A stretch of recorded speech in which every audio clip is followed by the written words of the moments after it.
So Liz, I was thinking about happiness at work recently and how we're always on this quest for it. I know for me, it took me over a decade to find happiness at work in any form because I was working in big law right out of law school and I thought that was what I wanted and I was making a lot of money and I was really doing important, work on big deals, established clients, and I just couldn't. Stuff you thought you were supposed to. Stuff I thought I was supposed to do that I thought would make me happy if I had X, Y, and Z. And I just wasn't happy. And so then I left and I went to another firm. And that firm, it was a different area of the law. And I thought, oh, maybe this will make me happy. Maybe it's the area of the law that isn't right for me. And that wasn't working. And then I took a job where I was working less hours. And I was like, maybe it's just the hours that are killing me. And if I just get rid of all that stuff, I will be happy. But I was wrong. Then you're just unhappy for fewer hours. Yeah, just unhappier for a shorter amount of time during the workday, but even more unhappy because it didn't solve my issue. And I think I first really found happiness at work when I came out here to focus on creative pursuits. And the reason is because I was being my authentic self. And by that, I mean, I'm a creative person. And so I got to do a job that lined up with who I really am. I got to create and produce a television show that ended up on the air, and I got to see my name on the credits. Right. Yeah, it's cool, but that's not the thing that makes you happy. The thing that makes you happy is when you're doing the work that actually is your authentic self. Like, I would have done it for free. Yeah. I think a lot of people are trying to figure out what to do with their career to find that happiness. And it's not about what to do in your job. It's to make sure that your job is something that is your authentic self. And I think that will propel you to happiness. Do you think you ever would have been happy in big law? Ooh, yeah, I would be if they only made me run the happy hours.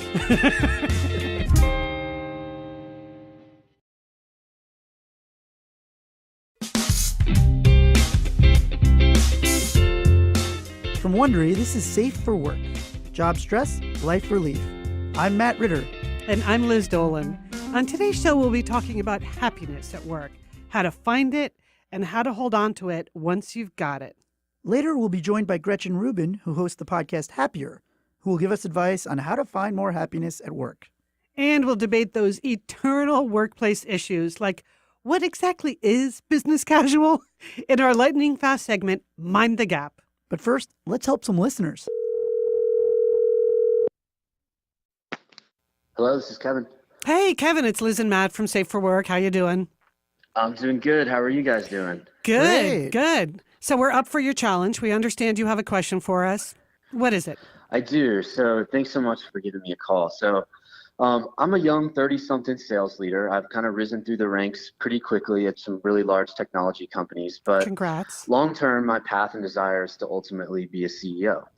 So I've kind of jumped around a bit over the last couple of years following some old bosses, each time getting a promotion and some significant raises. And my most recent jump kind of led me to a position as a VP at a smaller technology shop. The thought being that, I'd get a little bit of a better opportunity to get kind of more hands-on with the finance and operations side of the business, which are some skills that ultimately I need to improve on. Got it. I'm 3 months in. It's not really going that well. My boss is kind of a tyrant, and in some ways I feel like I've almost turned into the company shrink, taking phone calls from everybody that's been in his path. And most importantly, I really don't feel like I've been allowed to do what I was hired to do, which is to build a sales and consulting organization and ultimately sell.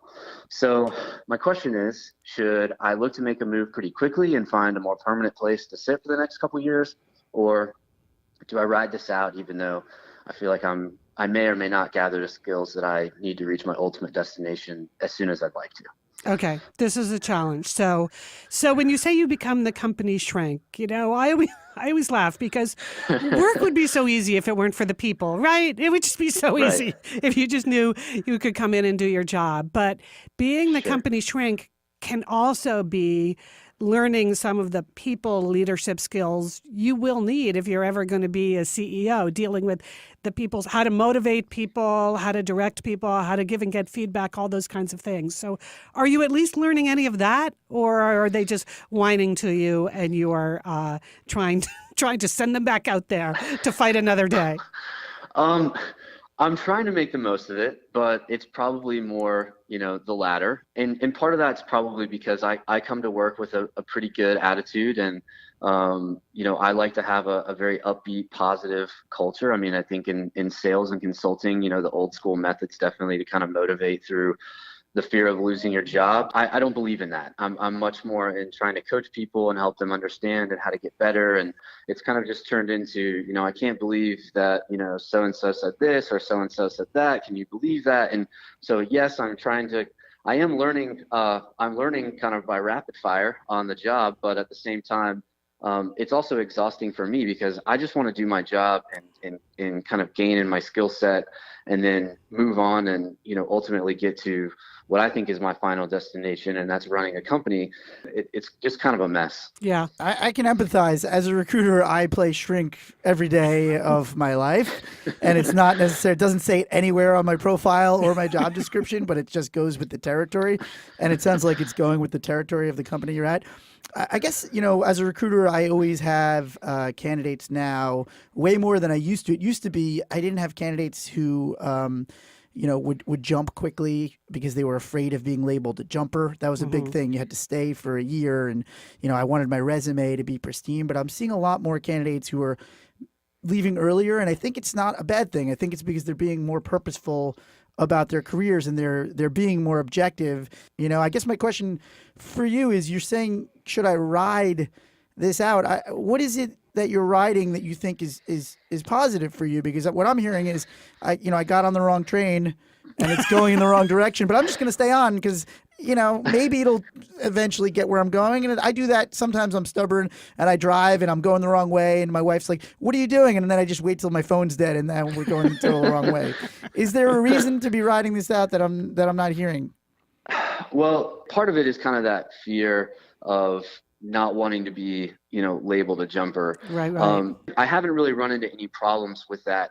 In fact, a lot of people almost embrace it. However, I am at that point now where I'm getting into that, VP level role where I do recognize that I have skills that, I need to gain and continue to grow in. So when I say ride it out, I'm kind of thinking like, well, it has only been 3 months. Like maybe it'll get better. Maybe my boss will get fired. I don't know. Like that's wishful thinking. Maybe if I can just ride it out, it'll be okay. But at the same time, I also, I'm not one for wasting time. So if this isn't the right place for me, I'd rather just, cut it short and be happy and start learning those skills. Yeah, I mean, best on that. I was just going to say, it sounds to me like you're worried about having that, you have a pristine resume. It's this issue of, hey, I don't want to have a stain on this resume a little bit too. But it's Matt, let me ask you something. Do you think 3 months in is enough time for Kevin to really know if this is the right job for him? From talking to so many candidates where this is so common. A couple of years ago, if you asked me that, I would have said, no way. No, it's too soon. But now it sounds like you're not in the transition phase anymore 3 months into your job. You know what it's going to be like tomorrow and the next day and even 3 months out. Yeah. And Kevin, let me say this. I feel like I'm your future hiring boss. So here would be my question for you. You walk in, even if you've been jumping around a bit, this is fine. And if you leave a job after only 3 months, that's going to jump out to me if I'm interviewing you for a job. And you need to have a way to explain to me what that is about. And to do that in a way that doesn't sound like I just hated my boss and had to move on.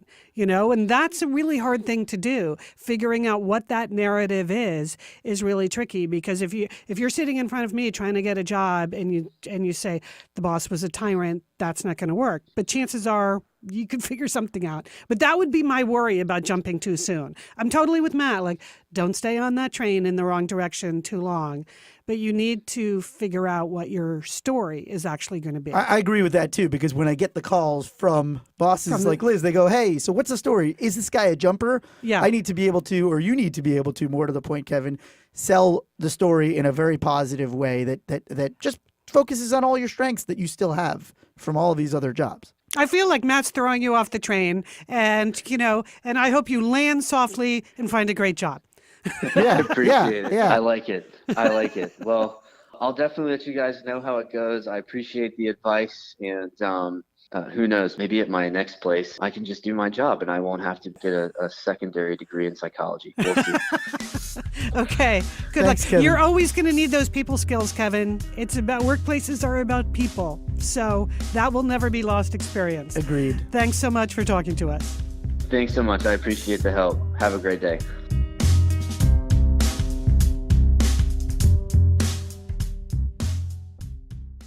This is a segment we call Mind the Gap.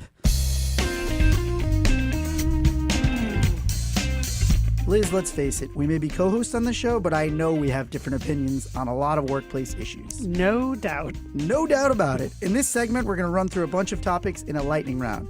45 seconds to discuss a topic, then a bell rings, and we move on to the next one. Should we give it a try? Okay, let's go for it.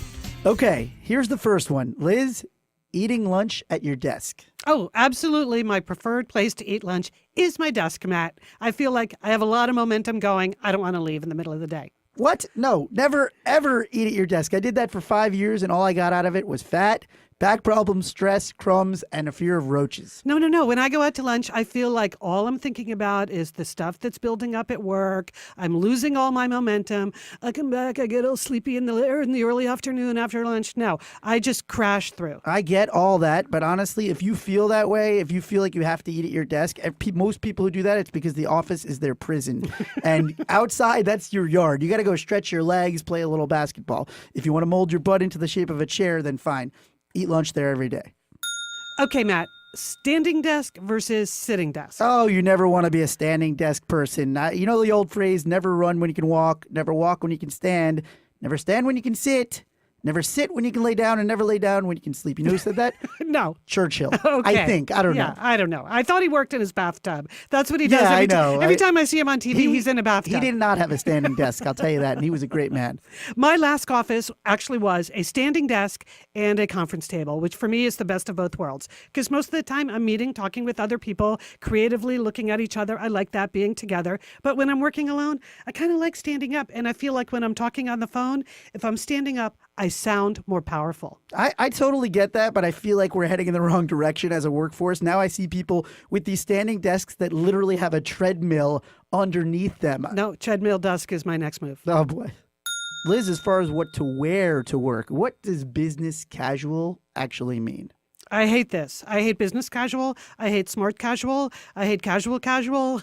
I have work clothes. I like to look semi-professional. That's my look. Okay. I feel like when someone says business casual, it means wildly different things to men and women. Honestly, I work from home, so business casual for me means working in my birthday suit. My wife hates it.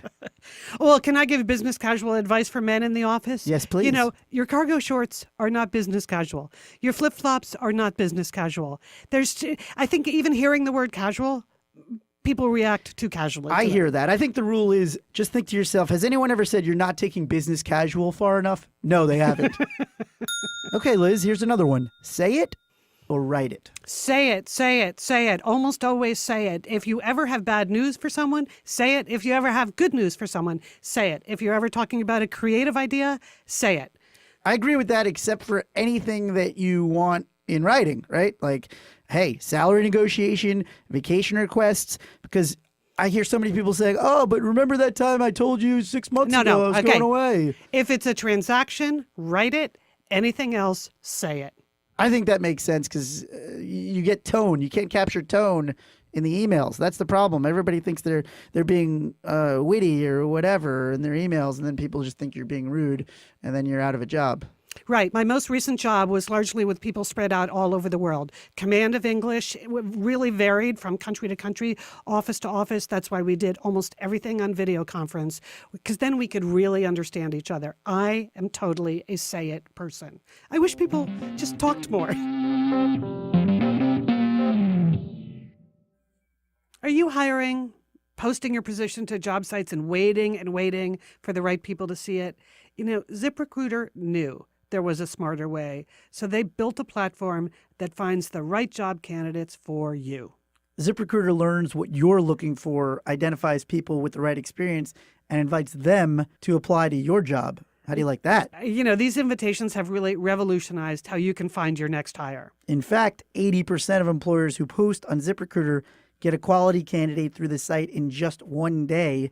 As somebody who's worked in the headhunting field, 1 day, it's a miracle. That is very fast. And they don't stop there, Matt. They even spotlight the strongest applications you receive, so you never miss a great match. The right candidates are out there. ZipRecruiter is how you find them. Businesses of all sizes trust ZipRecruiter for their hiring needs. Right now, Safe for Work listeners can try ZipRecruiter for free. That's right, free. Go to ZipRecruiter.com/safe. That's ZipRecruiter.com/safe. One more time, to try it for free, go to ZipRecruiter.com/safe. ZipRecruiter, the smartest way to hire. Welcome back to the show. If you have a burning workplace question and you need some advice, we'd love to hear from you. Send us an email at safe@wondery.com or leave us a voicemail at 424-224-5711. Again, our email is safe@wondery.com, and you can send us a voicemail at 424-224-5711. All right, joining us now is Gretchen Rubin. She hosts the podcast Happier with her sister, and she's an expert on finding all the ways for us to be happier at work. Gretchen, thanks so much for joining us here on Safe for Work. Thanks so much. So, Gretchen, on Happier, I know that your sister, who is also your co-host, calls you a happiness bully. But for the purposes of Safe for Work, we're going to have you just as a happiness coach, right? You're just going to be doing some coaching here. Okay. So you've done a lot of research about happiness in all realms. And so you're the expert.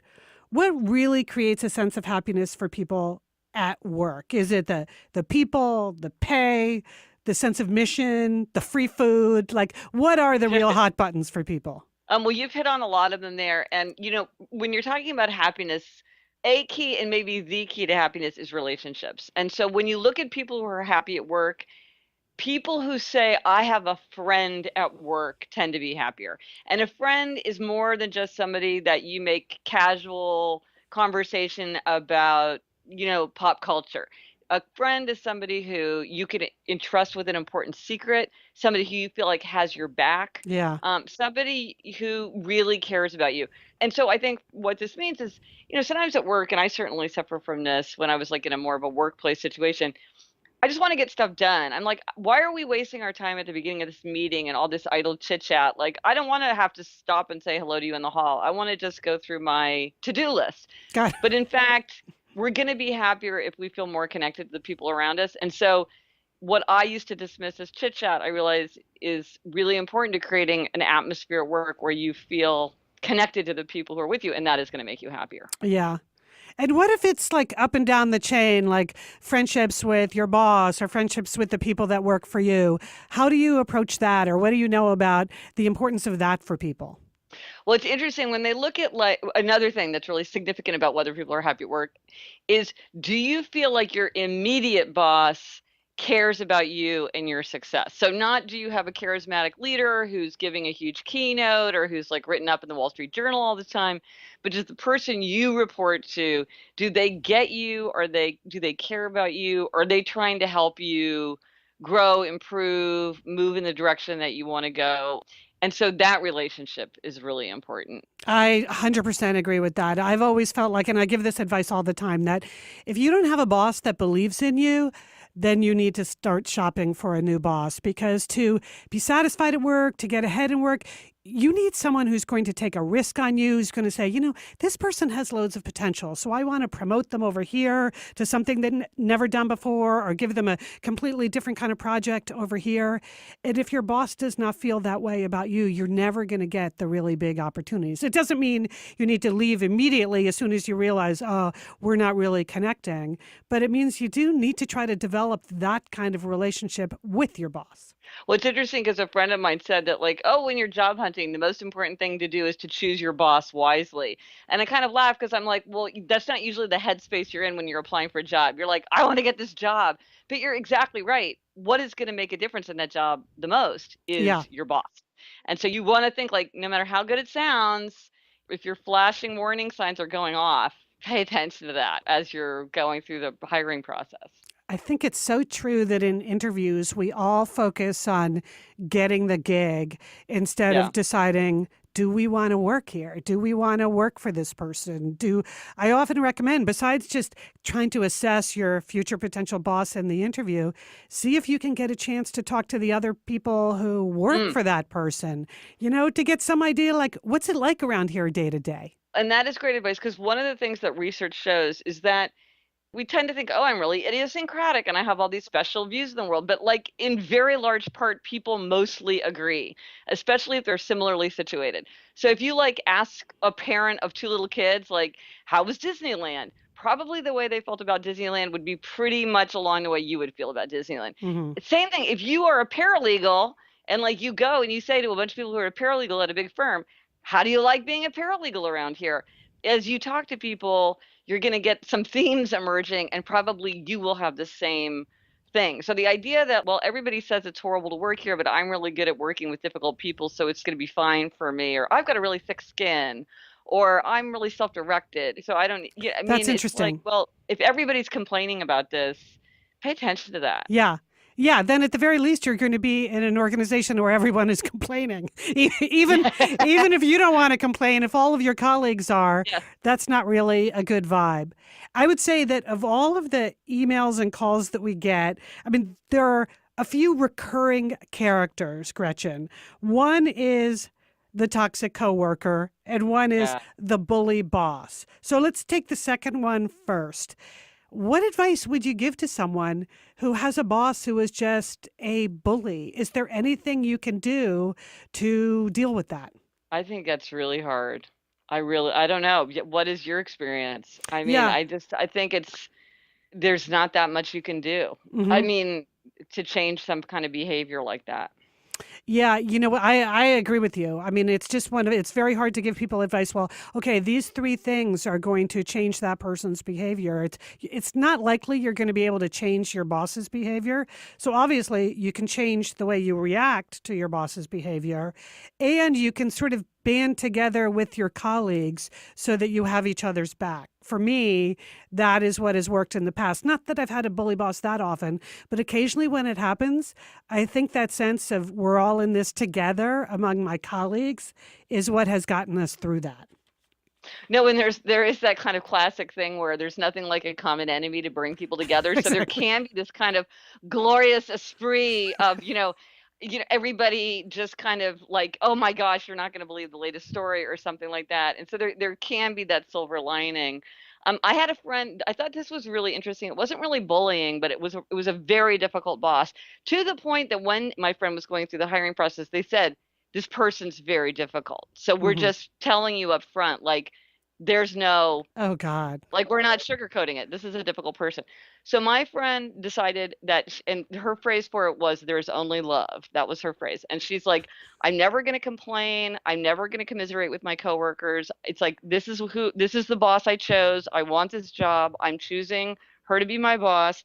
And I'm just never going to let myself go down that path. And she said that she felt like she really did deal with it better than her coworkers who got very mired in kind of like, The what's the drama of it all. latest, Hmm. one-upping each other and stuff. And she was just like, you know what, I'm just not doing that. Yeah, another strategy I've seen work is when you say, okay, it's going to be a year or it's going to Yeah. be 18 months. Yes. And you just know Yep. you have to go through the fire. And as long as you survive and come out the other end, that you Yeah. can prove to yourself and to the organization that you can do that. And so I've seen that work with people too. Yeah, well, when you know that you're counting down the days, absolutely. Now, one thing that works kind of in the short term, but then doesn't work in the long term, is just trying to minimize how much you're actually face to face with a person. Because usually, like doing things by email, or it's like they're less emotionally charged. But obviously, feeling like you have to skulk around in the corners to avoid seeing your boss is not a recipe for long term success. No. But it can help with some difficult people if you're just like, they're just going to make me crazy if I talk to them. So why don't I try to do what I can by email? Well, that's kind of the way I feel about how to deal with a toxic coworker, right? Hmm. Like, don't get sucked into their game. Try not to spend a lot of time face to face with them because it just gets terrible when you start to fight about things, everyone's voices get raised. That is not good. So I think detoxifying a toxic coworker does require minimizing contact because otherwise Yeah. you just feel so powerless. Is there anything else you would recommend for detoxifying the toxic coworker? Well, this is sort of like taking a step back. But one thing that has really struck me more and more in all my work about sort of happiness and good habits and human nature is really how differently people perceive the same situation. And you feel like, and I mean, I used to say this myself, like the situation is the situation, the facts are the facts. My view doesn't, like, what can you do? You can't reframe that in your mind, but in fact, you can. And I think a lot of times when there's conflict, I mean, sometimes somebody's just toxic and nasty and okay, fine. But sometimes like when you're just having a lot of trouble, or like you feel like someone's taking advantage of you all the time. Well, a person, there's like, and this gets into this personality framework that I've gotten into, but that I've created called the 4 tendencies. But some people, if you say to them, hey, would you do this? And they have a lot on their plate, they'll be like, no, you know what? I don't have time to do that. And like conversation's over. Somebody else might feel like they really have to say yes to you. And they might feel very resentful and end up feeling very burned out and angry because they feel like you're loading them with assignments. Whereas in fact, you're like, well, if you didn't want to do it, why did you say you'd do it? Yeah. And like I realized this sort of with me in a workplace situation where I'm a person where I'm like, I want to do my work my way. You can do your work your way. You can take your time doing anything I ask you to do. Like, but I'm not your babysitter. Just do it in your own way in your own time. Well, so I was sending work emails over the weekend to this person that I was collaborating with. And I found out indirectly that she felt very burdened by this, that she felt like if I sent her an email, she had to answer it. And she didn't like having to do that on the weekend. She thought it was unreasonable. She was very resentful of it. Oh. But, and I was like, it literally But you didn't know that. occurred That to never me. Never dawned on you.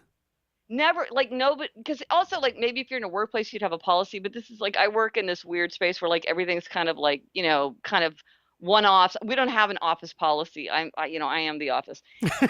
And so the thing is though, once I realized this, I was like, oh my gosh, I've been burdening this person with her feeling put upon in a way where I was just like, answer on Monday if you want. Like, I don't care. I like to answer emails as they come in, but that's just me.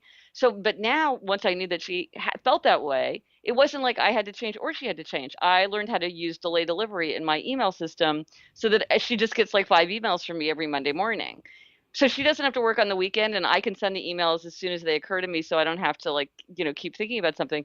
But again, it's like it was a conflict that was purely like I had no idea. Right. And so I think sometimes when someone's toxic or like there's a lot of conflict or frustration, they may have no understanding of how you perceive a situation. Don't assume that people are in the same universe as you. Right. Because they might not be. It's like they could have a very different view. Some people are like, if you don't wash out your dish and put it in the dishwasher, as soon as you use it, you are like the most inconsiderate, barbaric, like, how is this possible? And then other people are like, why should I do that? Mm-hmm. There are people where that's their job is to do that. So like, why would I do that? That's somebody else's job. Well, it's interesting because we often get asked like, well, how do I change this person's behavior? I have this boss or this colleague and we just don't get along. How do I change their behavior? And, I'm not entirely sure you can change their behavior, or you certainly are not going to change their nature. So I know that's why you talk a lot about your framework. What are the 4 types? I know I'm a rebel, Gretchen. You're a rebel. So yeah. So you're okay. So there's upholders, questioners, obligers, and rebels, and it's a question of how a person meets expectations. So there are outer expectations like a work deadline, and there are inner expectations like you want to keep a New Year's resolution for yourself. So upholders readily meet outer and inner expectations. They meet the work deadline. They keep the New Year's resolution without much fuss. Then questioners question all expectations. They'll do something if they agree it makes sense. So they make everything an inner expectation. Mm-hmm. If it meets their inner standard, they'll do it. If not, they'll resist. And they will rail against anything arbitrary, ineffective, inefficient. Then there are obligers. Obligers readily meet outer expectations, but they struggle to meet inner expectations. And this is like my coworker, because she was like, you're asking me to do something. I feel that I must do it. I can't just say like, I want to take the weekend off. Right. Because you're giving me this outer expectation and I can't meet the inner expectation and it's hard for me to tell you no. And then there are rebels like you, Liz. They want to do what they want to do in their own way, in their own time. And if someone asks or tells them to do something, they're very likely to resist. But rebels can be very ambitious. They can really want to succeed. They can be very idealistic. They can be very considerate of other people. Yes, the best. Yeah. So do you think, whether it's that framework or Myers-Briggs or whatever it is, like, Do you recommend that people really think about who their colleagues are and think about what their expectations are just as a way of managing them better? It seems obvious that at some point you have to realize it's not so much about you, it's about them, and understanding them better could help you handle the situation better. Well, absolutely 100%. I mean, I think the most important thing is to know yourself. So you understand, like, what is my perspective on the world? And then to understand how other people could be different and how they might respond very differently. Like, okay, I'm an upholder and you're a rebel, Liz. So we're like opposite. And so I might be like, hey, Liz, here's my agenda for the day. We're going to get so much done. Here's like every 15 minutes is scheduled. And this is the 10-point thing that we're going to get through. And at the end of the day, we're going to walk away having done all this. You're going to have your assignments. I'm going to have my assignments. This is going to be amazing. And you're just like, oh my gosh, I hate the idea that you're telling me what to do. Right. It's Monday morning. I feel like brainstorming. I had all these creative ideas over the weekend. Like, I don't want to follow your stupid schedule. Mm-hmm. You know what I mean? And it's like, and it's not that I'm right and you're wrong, or that you're right and I'm wrong. It's just that we work in different ways. And so how do we set up a situation at work where everyone can thrive and they don't drain and frustrate each other from coming from different perspectives? Yeah. Thank you so much for joining us on Safe for Work today. And we really appreciate the happiness coaching. We always need some of that. Well, Liz, it's always so much fun to talk to you. I'm very happy to get the chance to come on your terrific show. Hey, Matt, if you're anything like me, I'm guessing you've been totally intimidated in the past at starting your own website. I know for me, I thought I was going to have to spend thousands of dollars to get someone to create it and then constantly pay people to maintain it, because as you go along, you want to add content, you want to change things. And I just thought, I can't afford it and I don't know how to do it myself. But then I looked at Squarespace and I saw you really can do it yourself. I've been there, done that with the bad website design, overspending for it. And now that I found Squarespace, I'm done. Never again. Never again. And I wake up sometimes in the middle of the night and I want to change my site, or I'm worried that it's down. But with Squarespace, they have 24/7 award-winning customer support. So there's never a time where I'm alone scrambling, because everybody knows when you have a business online, people are buying at all hours or wanting to check your site at all hours. So I love that they're there for you all the time. I really appreciated the fact that they have these great templates. They hire the world-class designers to create the templates, which is useful for me because I am not a world-class designer. And why should I have to start from scratch? You can build what you need, and then the 24/7 customer support, it really, really is great. It's all you need. Keep dreaming, but make it a reality with the website from Squarespace. Go to squarespace.com/safe for a free trial. And if you'd like to support this show and you want to hear more shows like it, then please, when you're ready to purchase, use the offer code SAFE to save 10% off your first website or domain. That's squarespace.com/safe. Offer code SAFE. All right, we're almost out of time for today, but let's call one more listener before we go. Matt, let's go to the phones. Hello. Hey, is this Michelle? Yes. It's Liz and Matt from Safe for Work. How you doing? All right. How are you guys? Great. Good. So we understand you wanted a little advice from us. What can we help you with, Michelle? Yes, please. So I am in my early 30s. I've had only 2 jobs since I graduated college, but I've been finding my current job increasingly stressful over the past few months. Oh, and okay. I've also dealt with a pretty significant amount of personal loss since being at my current job.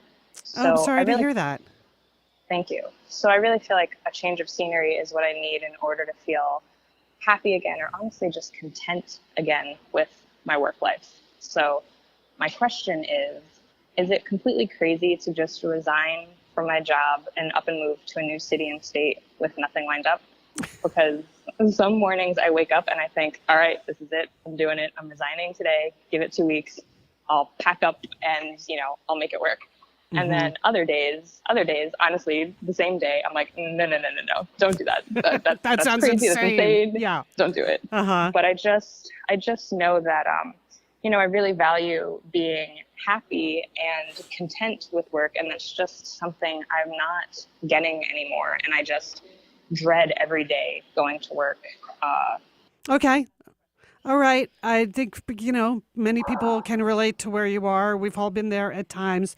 So what is making you so unhappy in your life right now? Do you think it really is things at work, Michelle? Like if you changed work things, would other things also feel better or get better? I just want to make sure that it's really your job, because it might be more than just your job, and you need to take a really holistic view of what you want to get out of life. Yeah, and I've been thinking of that also, and I think that just the different emotions with the loss that I've dealt with are tied to where I live and a little bit to where I work. Yeah. So I definitely, and I remind myself too, I do like what I do, so I'm happy to take a similar role somewhere else, and obviously the same stresses would be there. Right. But it's just I'm not, I've been out of school for more than 10 years. I've had steady jobs this whole time, and I'm just not accustomed to feeling this way. So it's just, I'm at the point, I don't know if it's burnout, if it's been the workload, also the loss that I mentioned. Yeah, can we talk a little bit about the personal loss, because you keep coming back to that? Do you feel like that's something where you need counseling on that? Do you have a network of support around that? Or I know a lot of workplaces offer like employee assistance programs. Does it rise to that level when you think about it, Michelle, that you need to talk to someone about the loss, not so much about your job? So yeah, I've been just this year. That was kind of one of my pacts as I realized how much this has been weighing on me. So I'm through my EAP and also through other outlets, I'm in counseling, and I do have an amazing support system of friends here. So I am able to talk about the loss aspect of it, but I think it's partially the loss and just day to day, dealing with that at work. And then, like I said, also the workload and maybe potentially a bit of burnout, which I've never experienced. So that's what I'm calling it, but maybe that's not what it is, but maybe it is, and I've just never experienced it before. So, Michelle, this is Matt, and I'm sorry for your loss, and I wanted you to know that I've been in a similar situation. I actually quit my law job sort of on a whim, and I moved to California because I was feeling a lot of the things that you're describing, the burnout, the stress. I mean, I was at a point where I just didn't even want to leave my apartment every morning. And so I definitely don't want to say that it's insane to do that, because I did it. So maybe call me crazy for doing that. But I will say, I moved to another city. I didn't have a job. I dug myself a hole. I was sleeping on the floor, and moving without a plan made me feel like a failure in one sense, but also I felt isolated and depressed because I didn't have a support network. So I think in a way I had set myself up for failure unnecessarily. And so, to me, what I'm hearing is you have a support system in your city. So, I don't think it's crazy to go move to another city, but it's also not necessarily practical to just do it on a whim to set yourself up for some of these things. I think that why can't you set yourself up for success if you do that? Yeah, I mean, I'm trying. I've been applying to jobs this year. This was really the start of this year was kind of my year to make this change after recognizing how I've been feeling.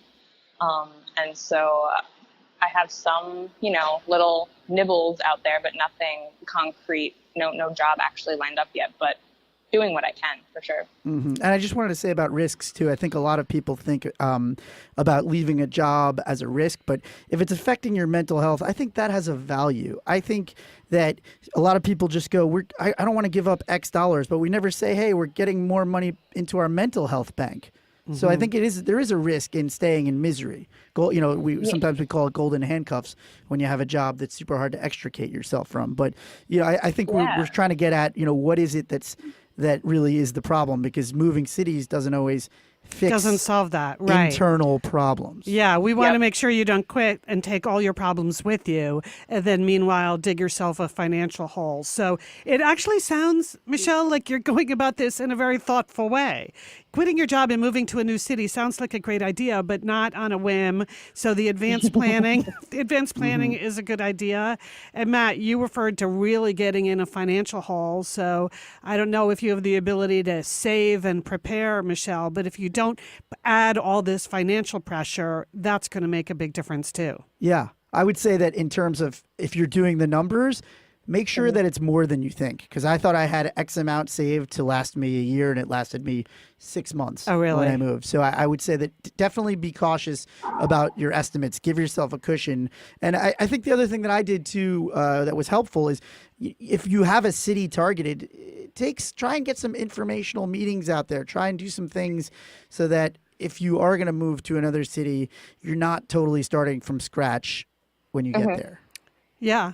And one more thing I'd say, Michelle, let's focus on the really good news here. One thing I heard you say is that you like your work and you actually want to do what you do in another city.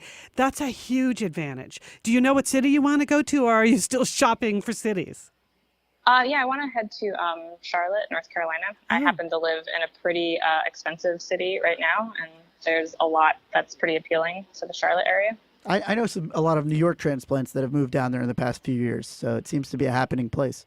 Yeah, it seems like every like stranger I run into and kind of bring it up there, it's like 3 degrees of people who are going down there or who know people down there. People that's good. That's great. That kind of thing. That is great. That seems like a little bit of fate in action too, which is good that you're listening to that. So let's give her one last piece of advice on those mornings where she wakes up and just wants to go in and quit on a whim.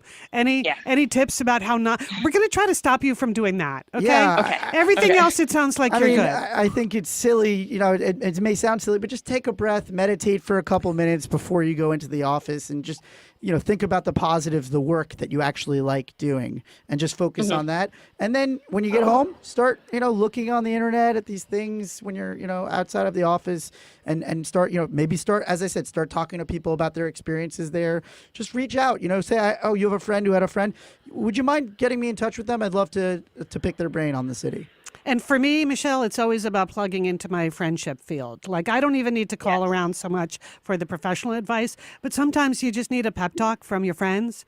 So, sounds like you get that. My girlfriends are great. It's great that it sounds like you have a great support network, which is amazing. I think you're going to be able to make this happen, Michelle. I think we're hearing all the right things. So just don't go in one day and go crazy. If you can stop that, you have the right plan. You know the work you want to do. You know the city you want to go to, and you're on the path. So good luck. Hang in there. Don't do anything rash, but do what you want to do with your life. I think that's right. Thank you so much, guys. I really appreciate it. In case you missed anything from this episode, just tap the cover art to check out the notes for today's show. You'll also find our email address, safe@wondery.com. And if you want to support the show, you'll find some great offers from our sponsors as well. Another way you can support the show is by filling out a small survey at wondery.com/survey. It helps us make the show better for listeners like you. And who doesn't want that? This episode was hosted by me, Matt Ritter, comedian, recovering lawyer, and executive recruiter, and Liz Dolan, boss emeritus and satellite sister. Our original theme song is composed by Martin Blanco. Audio engineering by Misha Stanton, produced by Cameron Kell. Executive produced by Eileen King and Marshall Louie. Created and executive produced by Hernan Lopez for Wondery. Remember, workplaces can feel crazy, but you don't have to.